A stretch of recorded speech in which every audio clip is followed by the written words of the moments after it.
बिस्मिल्लाहिर्रहमानिर्रहीम। अल्हम्दुलिल्लाहिल्लज़ी अब्दअल अफ़लाक वल अर्दीन वस्सलातु वस्सलामु अला मन काना नबिय्यन व आदम बैनल माइ वत्तीन व अला आलिहि तय्यिबीन व अस्हाबिहि ताहिरीन। अम्मा बअदु फ़अऊज़ु बिल्लाहि मिनश शैतानिर रजीम। बिस्मिल्लाहिर्रहमानिर्रहीम। क़ाल अल्लाहु तबारक व तआला फ़िल क़ुरआनिल मजीद वल फ़ुरक़ानिल हमीद। युअतिल हिक्मत मन यशाअ व मन युअतल हिक्मत फ़क़द ऊतिय खैरन कसीरा। इन्नल्लाह व मलाइकतहु युसल्लूना अलन नबी या अय्युहल्लज़ीना आमनू सल्लु अलैहि व सल्लिमू तस्लीमा। अस्सलातु वस्सलामु अलैका या सय्यदी या रसूलल्लाह व अला आलिका व अस्हाबिका या सय्यदी या हबीबल्लाह। मौलाया सल्ली व सल्लिम दाइमन अबदन अला हबीबिका खैरिल खल्क़ि कुल्लिहिम हुवल हबीबुल्लज़ी तुरजा शफ़ाअतुहु लिकुल्लि हौलिन मिनल अहवालि मुक़्तहिम। फ़इन्न मिन जूदिका दुनिया व दर्रतहा व मिन उलूमिका इल्मल लौहि वल क़लम।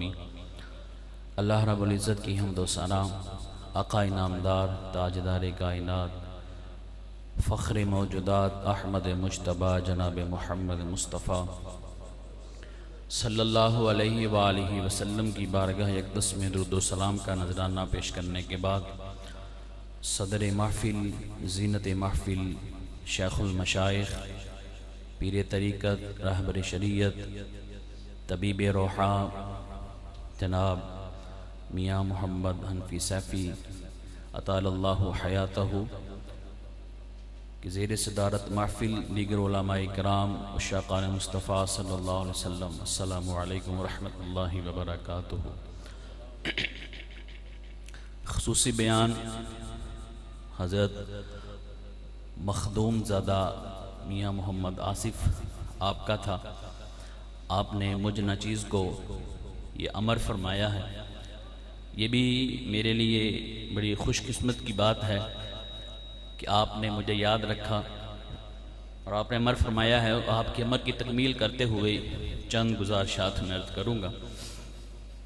अल्लाह वहदहु ला शरीक ने इरशाद फरमाया है, युअतिल हिक्मत मन यशा, अल्लाह जिसे चाहता है हिकमत अता फरमाता है। वमन युअतल हिकमत फ़क़द ऊतिय खैरन कसीरा, और जिसे हिकमत दे दी जाती है उसे खैर कसीर अता कर दिया जाता है। इस आयत मुक़द्दसा में दो चीज़ों के मुताल्लिक़ अल्लाह वहदहु ला शरीक इरशाद फरमा रहा है। एक ये चीज़ है कि अल्लाह की मंशा है, अल्लाह की चाहत है, अल्लाह की कुदरत है। अल्लाह वहदहु ला शरीक जिसे चाहे हिकमत अता फरमा दे।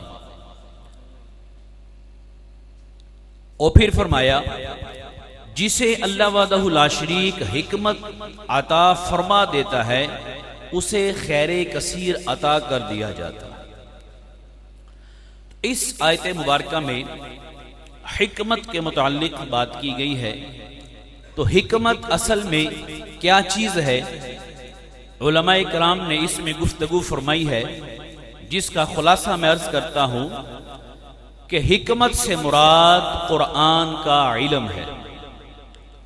हिकमत से मुराद नासिख व मनसूख का इल्म है। हिकमत से मुराद कुरान में मुहकिम मुतशाबिह इनका इल्म जो है वो हिकमत है।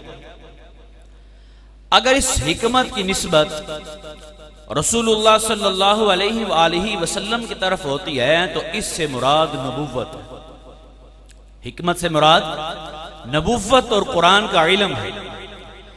अगर अल्लाह ने फरमाया कि युअतिल हिकमत मन यशा, अल्लाह जिसे चाहे हिकमत अता फरमा देता है, तो अंबिया के बाद जब उम्मतियों की बारी आती है तो उनमें जिसे चाहे हिकमत अता कर दी जाती है।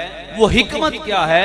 वो हिकमत कुरान का इल्म है कि बंदे के पास इल्म होगा कि मैंने कुरान करीम को किस तरह पढ़ना है, मैंने कुरान करीम में क्या पढ़ा, मैंने कुरान हकीम से मैंने पढ़कर फिर उस पर कितना मैंने अमल किया। ये हिकमत जो है ये बंदों की तरफ उसकी निस्बत की जाती है, तो इससे ये चीज मुराद होती है। इब्तदान हिकमत की उलमा ने दो अक़साम बयान की हैं। एक है हिकमत नजरी, एक है हिकमत अमली। नजरी क्या है? अल्लाह वहदहु ला शरीक ने इरशाद फरमाया, वला तनाबज़ू बिल अलक़ाब बि'सल इस्मुल फ़ुसूक़ बअदल ईमान।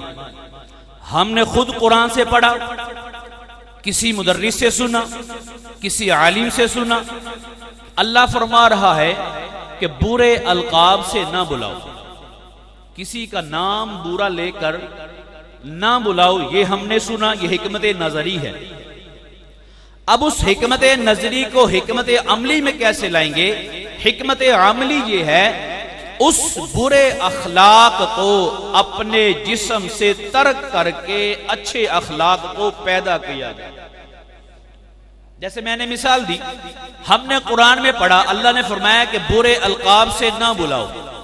ये हमने सुना या खुद पढ़ा, ये हिकमत नजरी है। फिर उसके बाद मेरे अंदर ऐप था, मैं हर बंदे का नाम जो है वो उल्ट लिया करता था। किसी का नाम रशीद है, मैं उसे छीदा कह देता। ये मैं मफरूजा कायम कर रहा हूं। तो हिकमत नजरी है कि अल्लाह ने फरमाया कि बुरे काम, बुरे अलकाब से ना बुलाओ, बुरा नाम ना लो, किसी के नाम को तब्दील करके नाम ना लिया जाए जिसका कोई माना भी ना हो। ये हमने हिकमत नजरी कुरान से सीखी। अब हिकमत अमली क्या है कि मेरे अंदर वो ऐब है, मेरे अंदर वो ऐब है। अब उस बुरे इखलाक को तर्क करके मैंने अच्छे इखलाक को अपनी जिंदगी में शामिल कर लिया, तो ये हिकमत अमली है। ये क्या है? हिकमत अमली है। इसी तरह कुरान करीम में जितने भी ये मुआशरती बुराइयों का जिक्र किया गया, जिस तरह झूठ है, ग़ीबत है, जिना है, यानी कि बताने का मकसद ये है, अर्ज करने का मकसद ये है, अल्लाह फरमाता है जिसे हिकमत अता कर दी जाती है फिर उसे खैर कसीर अता कर दिया जाता है। तो उस हिकमत की मैं एक छोटी सी मिसाल मैंने अर्ज की है कि हमने कुरान में पढ़ा कि अल्लाह फरमाता है कि झूठे पर खुदा की लानत है। हमने ये कुरान से पढ़ लिया, किसी आलिम से सुन लिया, किसी आलिम की तकरीर सुनी, उसने फरमाया कि अल्लाह कुरान में फरमाता है कि झूठे पर खुदा की लानत है। ये हिकमत नजरी, हमारे पास एक दलील कायम हो गई। अब उस हिकमत नजरी को हमने हिकमत अमली में कैसे तब्दील करना है कि मेरे में ऐब है कि मैं बात बात पर झूठ बोलता हूं, मेरे में ऐब है कि मैं बंदे के नाम को जो है वो उल्टा लेता हूं।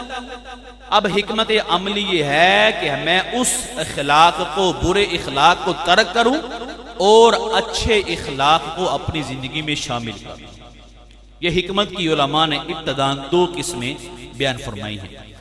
अगर उस हिकमत का ताल्लुक सिर्फ फर्द वाहिद से हो कि मैंने अपने आप को जो है वो अच्छा करना है, उसके लिए मैं कुरान की तालीम हासिल करता हूँ, उस हिकमत वाली बातें मैं लेता हूँ, तो ये मेरे फर्द वाहिद के साथ खास है, जिसको तहजीब इखलाक भी कहा जाता है।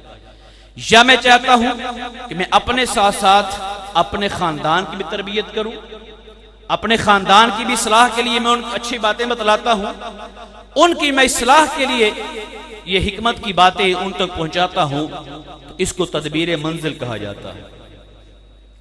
फिर मैंने कहा, मैंने सोचा यही बात जो है मैं उम्मतुल मुस्लिमीन या आमतुल मुस्लिमीन जो लोग हैं उन तक ये बात पहुंचा दूं कि शायद कि मेरी बात सुनकर इतने अफराद में से एक दो चंद अफराद इस पर अमल करें। यानी कि मेरी सोच है, पहले मैंने सोच बनाई कि मैंने अपने आप को ठीक करना है, फिर मैंने सोच बनाई मैंने अपने खानदान को दुरुस्त करना है, तो फिर मैंने सोच बनाई इस बात को मैं हुजूर की उम्मत के लिए मैं बयान करता हूं, उनके सामने अर्ज करता हूं।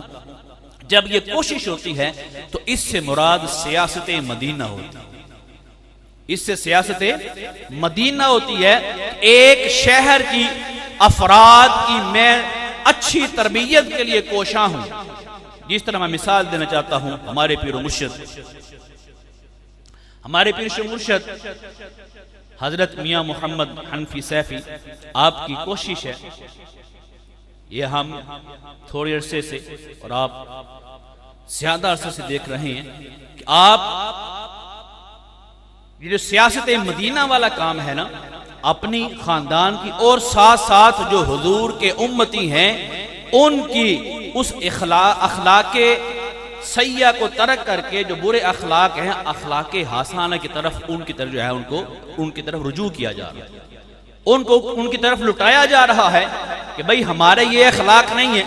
एक मुसलमान के लिए ये जेब नहीं देता कि हो मुस्लिम और दूसरे बंदे को धोखा दे, हो मुस्लिम और दूसरे बंदे के बारे में हसद रखे, हो ईमान वाला दूसरे बंदे के बारे में सीने में बुग़्ज़ रखे, कीना रखे। तो आपकी ये कोशिश है, वो कोशिश क्या है उसकी सतह मैं बयान कर रहा हूं।